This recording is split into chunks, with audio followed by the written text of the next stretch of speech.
И в завершении выпуска: российская смекалка всегда была богата на изобретения, особенно если это касается народных промыслов. И что только люди не придумают, чтобы свести к минимуму трудности и риски зимней рыбалки. Съемочная группа наших коллег побывала на реке Малый Мурбай и воочию убедилась, насколько полезной бывает самодельная техника.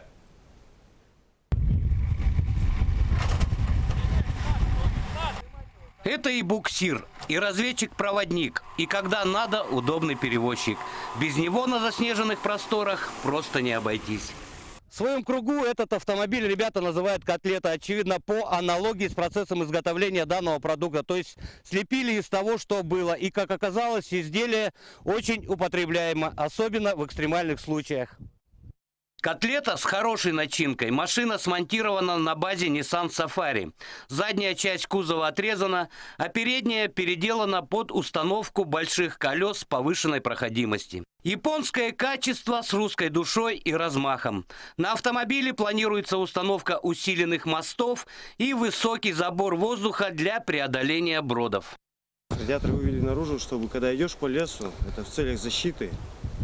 Вдруг какая-то ветка, чтобы уйти от пробоины радиатора или еще что-то. То есть было решение принято убрать его назад. Много ест соляры? Пока только обкатываю, где-то литров 20 на 100 километров.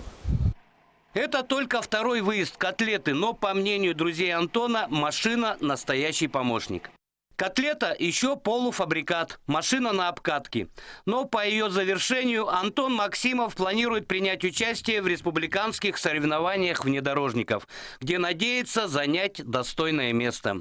Сергей Евсюков, Виталий Андреев, телеканал «Алмазный край».